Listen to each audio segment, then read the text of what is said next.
Bonjour et bienvenue à l'atelier. Je vous rappelle que dans cette série, on va faire une finition de Telecaster en essayant de respecter au maximum une méthode qui a quand même 1 millier d'années.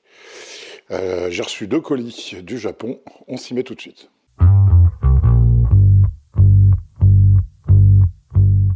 Quand on se lance dans l'apprentissage et l'essai de faire une belle finition sur une guitare électrique, d'un artisanat d'art qui est là depuis des centaines, voire des milliers d'années, faut pas être approximatif au niveau des fournitures et des outils. Je vous donne un exemple. On peut acheter de la terre de diatomée au Jardiland du coin. D'ailleurs, ils vendent de la terre de diatomée aussi dans les jardineries au Japon. Mais tous les artisans d'art qui font de la laque japonaise au Japon utilisent une terre de diatomée qui vient d'un endroit au nord de Kyoto et uniquement celle-là. Il doit y avoir une bonne raison, hein, c'est pas uniquement pour rigoler.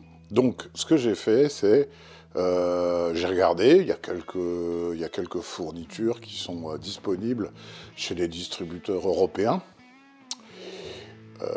avec une marge indécente. J'en reparlerai un petit peu plus tard. Et donc, j'ai passé 2 commandes à 2 fournisseurs de Tokyo. Et ce que je vous propose, c'est qu'on fasse un petit unboxing, parce que ça fait longtemps qu'on ne s'est pas fait un petit unboxing. Allez, c'est parti. Bien entendu, je mettrai dans la description les URL des 2 distributeurs de Tokyo auxquels j'ai fait appel. Vous verrez, sont pas obligatoirement habitués à l'international, hein, c'est-à-dire que vous choisissez vos produits, et puis après, ils vous calculent le port, et puis ils vous envoient une facture PayPal. On ne peut pas régler directement dessus en ligne, ce qui n'est pas plus mal. Donc le premier,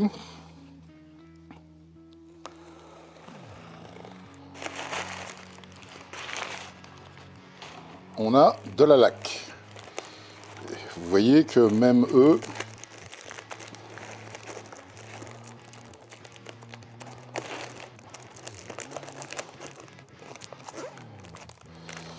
ils mettent le commentaire. La laque Urushi peut créer des allergies, etc., etc., etc. Et évidemment, à tenir loin des enfants, utilisez l'Urushi à vos propres risques. Et il précise, si jamais ça touche votre peau, nettoyez tout de suite en tamponnant avec de l'huile de cuisine, puis utilisez un savon pour nettoyer et allez visiter un dermatologiste rapidos. Donc voilà la chose. Ça se présente comme ça.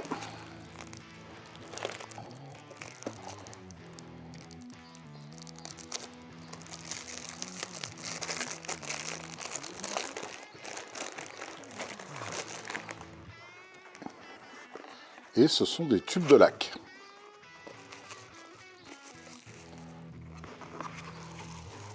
C'est super bien emballé, bien sûr.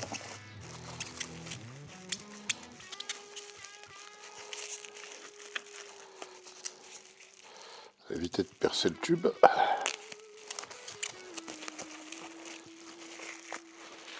Voilà. Alors, c'est pourquoi j'ai fait appel à ce distributeur-là et que j'ai donc passé 2 commandes alors que j'aurais pu tout passer chez le même distributeur.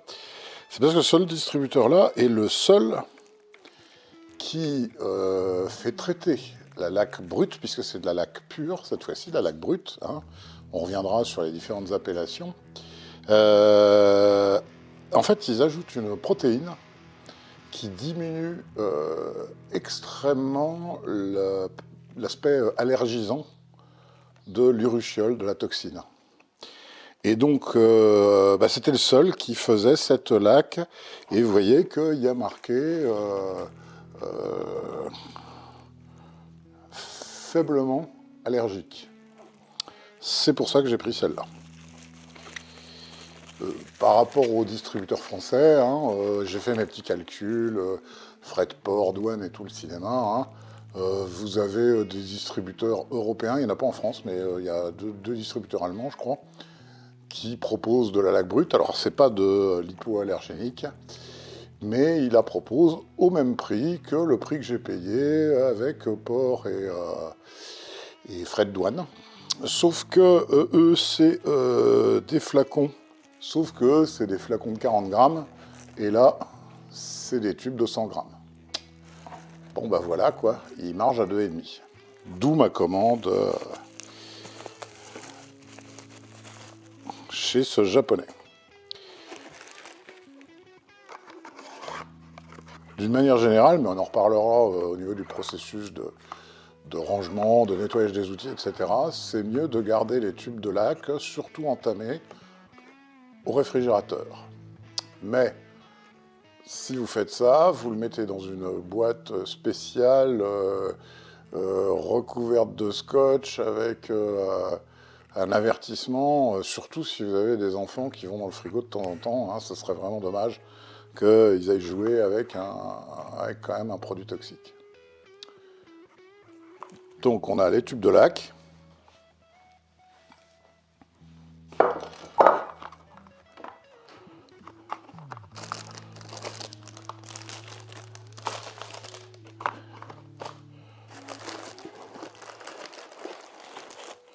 Et j'en ai pris 1 kilo. À ce stade, je n'ai aucune idée de combien je vais avoir besoin. Donc j'ai préféré assurer le coup et j'ai pris 1 kilo.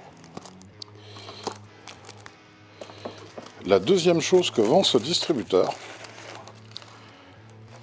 ce sont des pinceaux à laque. Et alors les pinceaux à laque, il y a aussi, c'est sympa, il y a aussi un petit truc supplémentaire.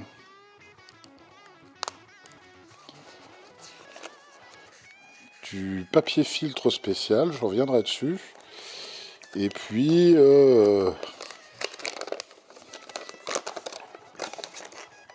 un petit truc pour faire un style qui s'appelle Fuku Urushi, qui consiste à laisser le bois brut et à juste laquer, comme nous on utiliserait de la gomme laque par exemple. Ça c'est cool. Il y a donc des petits filtres en plus, tant mieux.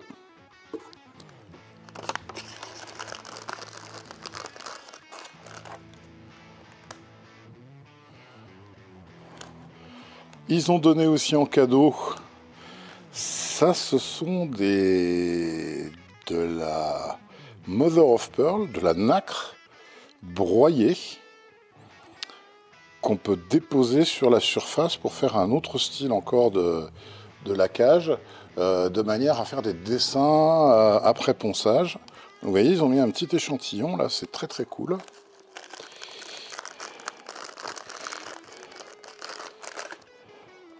Et ils ont mis un petit échantillon de poudre d'or pour encore un autre style de laque. Là, ils expliquent le nettoyage des pinceaux, mais je reviendrai là-dessus. Et il y a donc 2 pinceaux eux-mêmes.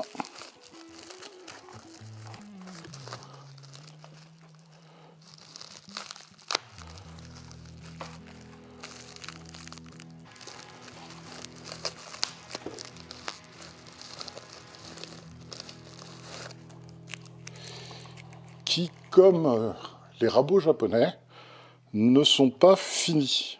En fait, sont des pinceaux dont les poils très très très fins ont été collés dans une petite boîte, en fait, d'une certaine manière. Et je vais expliquer dans la prochaine vidéo comment les préparer pour les utiliser. Donc il y en a un très fin et un beaucoup plus large. C'est top.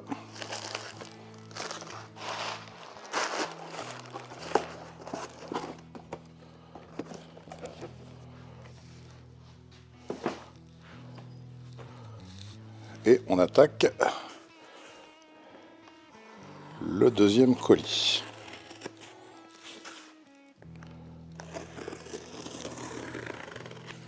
Alors là, c'est sympa, ils m'ont mis des journaux japonais.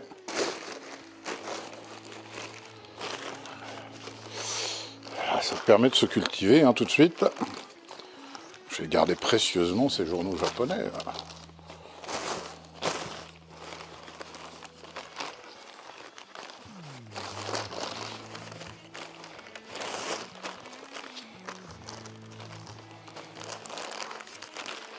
Ça, c'est les offres d'emploi. Non, non, je dis ça, j'en sais rien du tout. La japonaise qui fait de la publicité. On dirait une youtubeuse, tiens. Wow, amazing. Alors, on a à nouveau de ce fameux papier filtre. J'en parlerai un petit peu plus puisqu'il sert en particulier pour les laques de finition à filtrer la laque avant de la poser.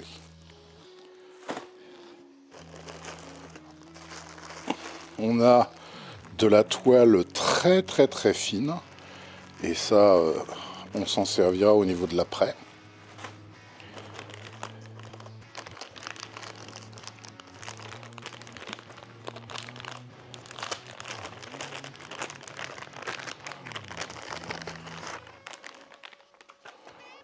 On a des spatules d'application en cyprès japonais. Pardon.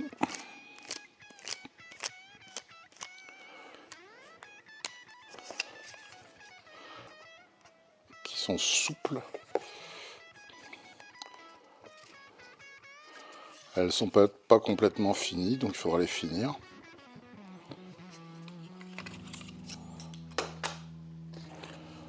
Bah, un couteau, hein. Vache. Je peux vous dire que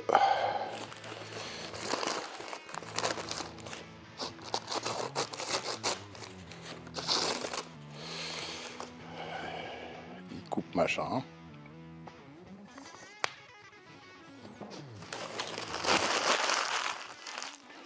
Bon, la lecture, ça va bien 5 minutes.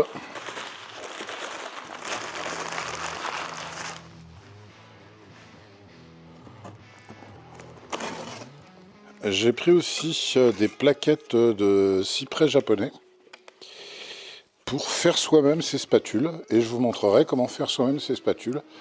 À partir de là, c'est du cyprès japonais, mais je pense qu'on peut faire des spatules avec un certain nombre de bois. Il faut un bois tendre, bien sûr. Hein. Donc ça nous permettra de faire un petit... je fabrique mes spatules moi-même.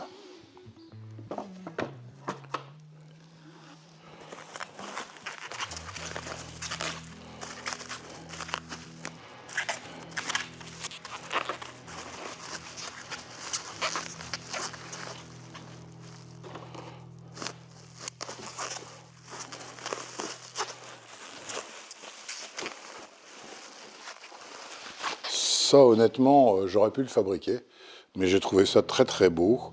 Vous voyez que on a pu,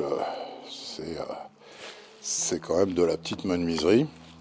Et ça sert, quand on travaille, à pouvoir poser les spatules, de manière à ce qu'elles ne soient pas en contact et qu'elles ne risquent pas de coller sur quelque chose. Un petit support à spatule. Yeah!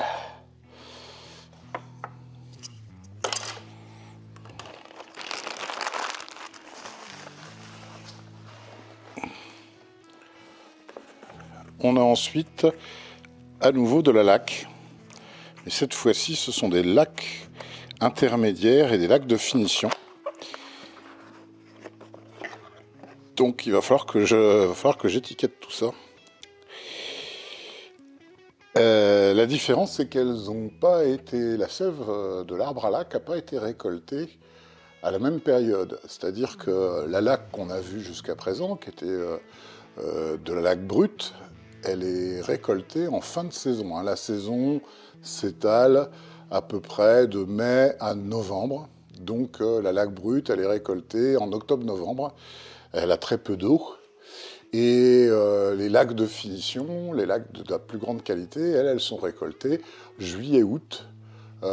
Sachant que les premières laques, qui sont des laques principalement réservées aussi aux apprêts, les laques de printemps, bah, elles contiennent beaucoup d'eau, quoi. Il va falloir que je note tout ça parce qu'évidemment, tout est écrit en japonais.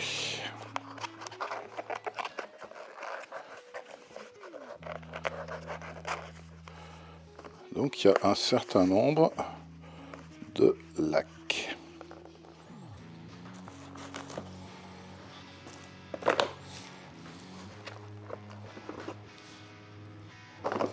Je crois que j'ai prévu 3 ou 4 types de lacs différents.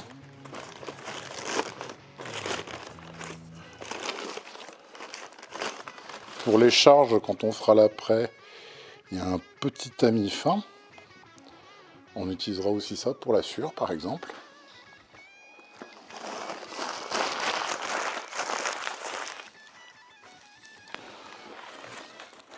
On a une petite chose à assembler.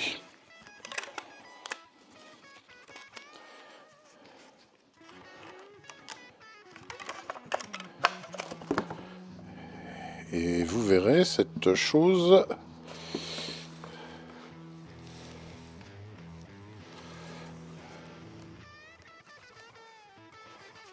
À nouveau, c'est fabriqué avec beaucoup de soin.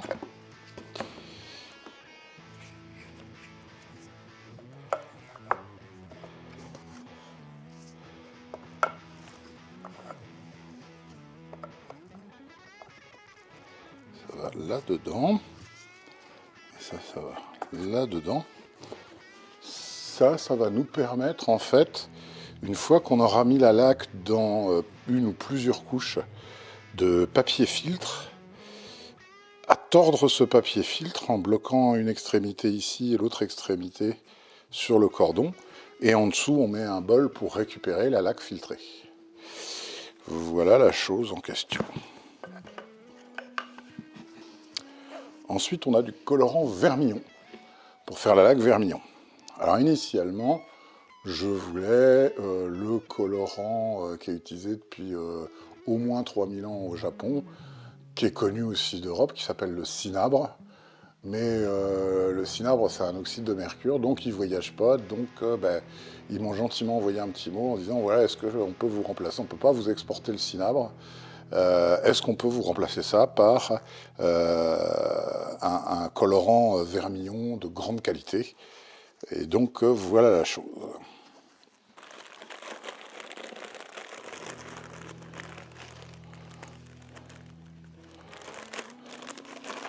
On a ensuite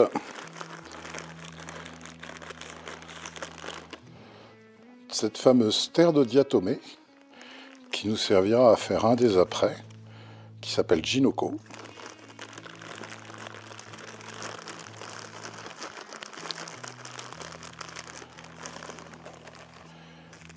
Et un bloc de Tonoko qu'il faudra broyer soi-même, qui est un autre schiste et qui sert aussi dans une des étapes de l'après. Jinoko et Tonoko.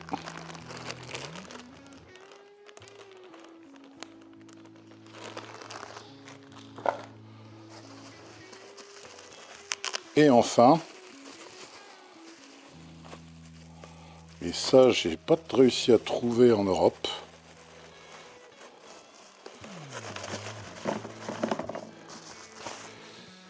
c'est toute une série de pierres à eau synthétiques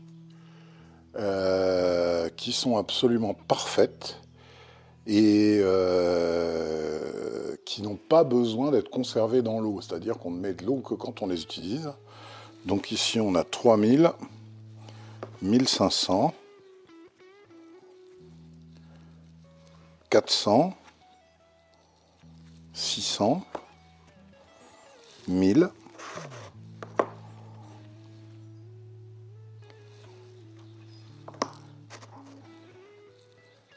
1500, qui est beaucoup utilisé. 800.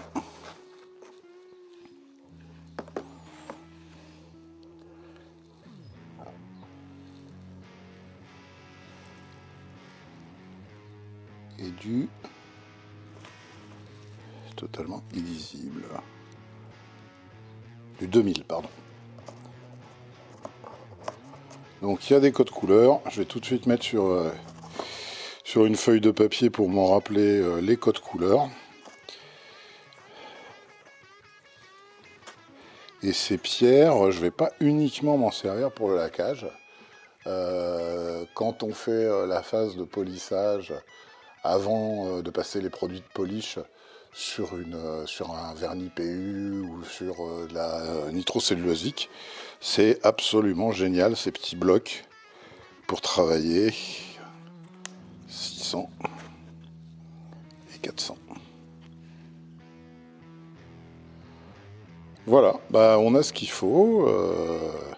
Il nous reste un certain nombre de préparations. Et je vous propose pour la prochaine vidéo qu'on fasse 3 choses. Un fourreau, qu'on prépare les KB et qu'on fasse une spatule ensemble. À la semaine prochaine.